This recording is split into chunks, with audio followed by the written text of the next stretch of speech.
Oi, gente, esse é o episódio 10 da Jornada da Heroína e eu queria começar esse episódio dizendo que a Baba Yaga em mim saúda.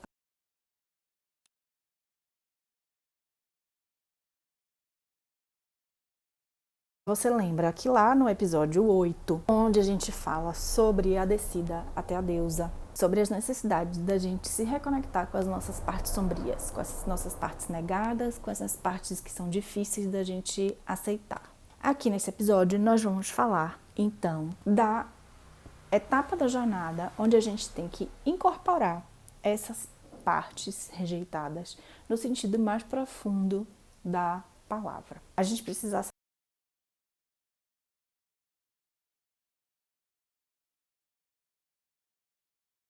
não pode viver sem o nosso coração e não pode viver sem os nossos pulmões. Então, sem também a gente incorporar a nossa Baba Yaga, também não podemos viver uma vida plena. Bom, essa etapa vai falar sobre a cura dessa cisão mãe e filha.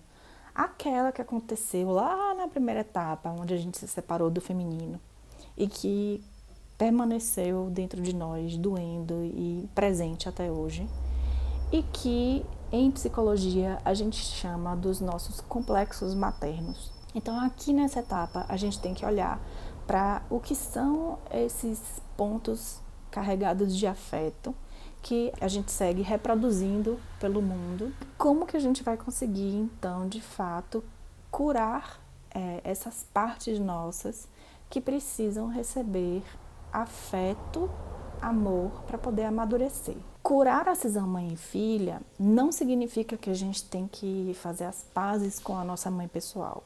Primeiro porque pode ser que isso não seja possível. Pode ser que a gente não tenha mais uma mãe pessoal. Pode ser que a nossa mãe não esteja mais viva. Pode ser que a nossa mãe mora em outro lugar. Pode ser que a relação com a nossa mãe seja uma relação com uma mãe que foi.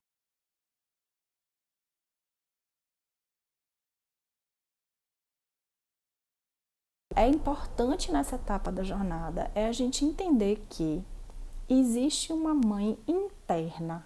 E essa mãe interna, a mãe que eu sou para mim mesma, ela pode não ser uma mãe muito boa, ou muito cuidadosa, ou muito amorosa, ou pode ser tão amorosa, entre aspas, que chega a ser indulgente e permite que a gente extrapole determinados limites e isso também seja depois, né, percebido como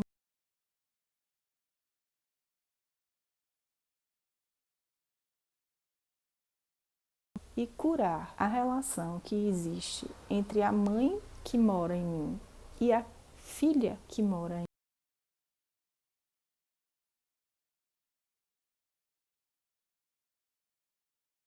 Uma forma da gente aprender a se relacionar com o materno é sendo mãe, aprendendo a cuidar de uma outra criança e experimentando isso. Mas nem todas as mulheres são mães, e nem todas as mulheres querem ser mães, e nem todas as mulheres são mães ainda, e isso não significa que você tem que ficar esperando até esse momento para fazer alguma coisa, muito pelo contrário. O que você vai precisar é começar a fazer uma jornada em relação ao que é sagrado para você.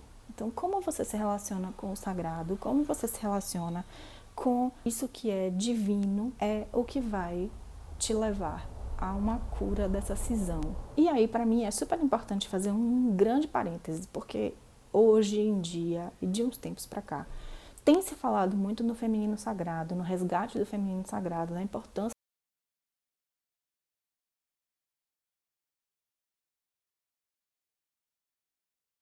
junto do feminino, como se existisse um feminino que não é sagrado. Não consigo conceber isso como sendo duas coisas separadas, né?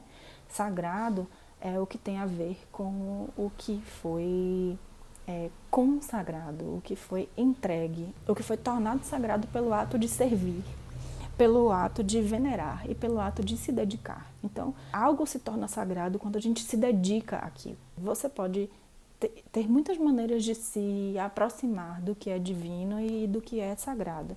O mais importante é que se entenda que não se pode deixar nenhuma parte de fora Então eu não posso apenas olhar para o feminino que eu acho que é sagrado e deixar o feminino que eu não acho que é sagrado de fora. Portanto, a cura da cisão mãe e filha passa por tornar essa relação interna de mãe e filha dentro de mim, qual eu preciso me dedicar. E aqui, nessa etapa da jornada, a gente vai encontrar também com uma história, com um mito, que é o mito de Hestia. A história de Hestia foi perdida de alguma maneira porque ela foi retirada do Olimpo e no seu lugar entrou um outro deus, que é Dionísio. E aí acabou acontecendo um desequilíbrio, né? Então, dos 12 deuses, eram 6 deuses e 6 deuses. E aí, em um determinado momento, eles tiram a Hestia desse lugar no panteão, entregam o lugar dela para Dionísio, e aí então o panteão grego começa a ficar com esse desequilíbrio. São 7 deuses e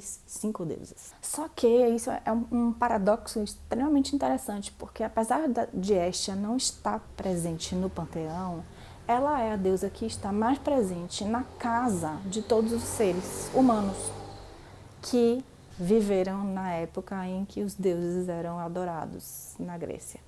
Por quê? Hestia, ela é a deusa da lareira, e em todas as casas havia uma lareira, e em todas as casas essa lareira e esse fogo era tratado como um fogo sagrado. É nesse lugar, né, do fogo da lareira onde as pessoas se reuniam para poder, de fato, se fazer como família.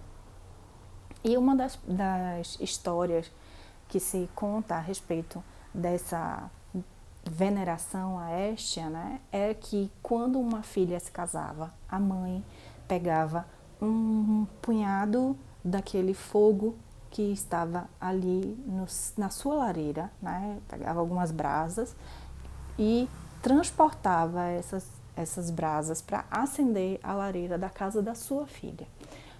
O que fazia com que aquela casa deixasse de ser um conjunto de paredes e se tornasse um lar. E é disso que a gente fala aqui nessa etapa, né? A gente fala sobre como é que a gente pode tornar uma relação algo sagrado, especialmente quando essa relação ela não está fora, ela está dentro.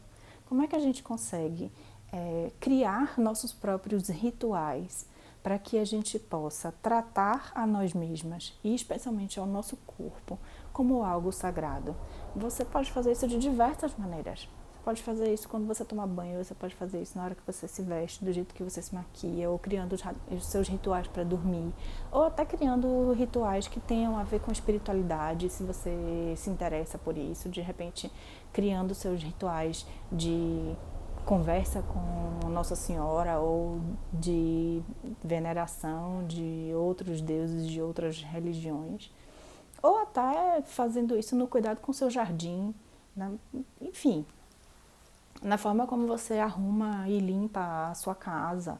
Tudo isso faz com que você esteja exercitando esse cuidado interno. Em outras palavras, essa etapa fala sobre um amadurecimento. Então, eu amadureço enquanto mulher porque eu não fico mais esperando que o cuidado comigo venha de um outro lugar que não de mim mesma. De novo, isso não é uma coisa muito fácil. É óbvio que tem momentos na vida que o que a gente queria era apenas que alguém fizesse uma sopinha quente pra gente, né, no fim do dia, para que a gente não precisasse ter trabalho ou lavasse a nossa louça, sei lá, qualquer coisa do tipo.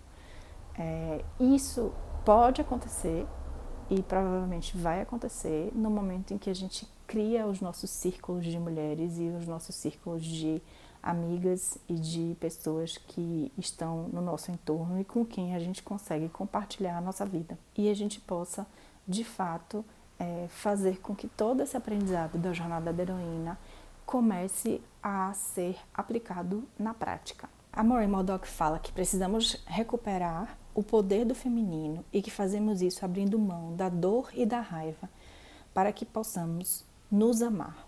Mas não aprendemos a fazer isso. Então não temos modelos de como fazer isso.